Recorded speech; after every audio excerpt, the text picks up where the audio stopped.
கிருஷ்ணசேன் ஸ்பெஷலாவே உப்பு சீடு இல்லாம இருக்காதுங்க. அதுக்கு இந்த மெத்தட்ல ஃபாலோ பண்ணினா சீடை வெடிக்கவும் வெடிக்காது, விரிசலும் விடாது. அதுக்கு 2 டேபிள் ஸ்பூன் உளுத்தம்பருப்பு எடுத்து நல்ல வாசனை வர அளவு கம கமன்னு வறுத்துக்கோங்க.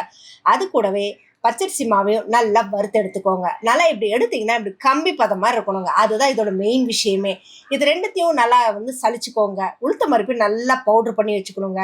கட்டி எதுவுமே இருக்கணும். இது கூட 1 டேபிள் ஸ்பூன் கருப்பு எள்ளு, வெள்ளை எள்ளு, கொஞ்சம் உப்பு, தேவையான அளவுக்கான நெய், எண்ணெயோ எதுனாலும் ஓகே.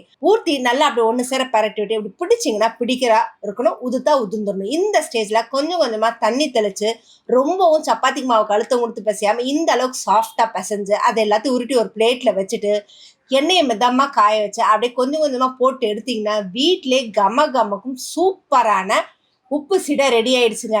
இதை இப்படி வச்சிங்க அப்படின்னா பசங்க வந்துட்டு செமையாக இருக்குது, கடையில் இருக்கிறதோட வீட்டில் இருக்கிறது செம அல்டிமேட்டுன்னு சொல்லுவாங்க போங்க.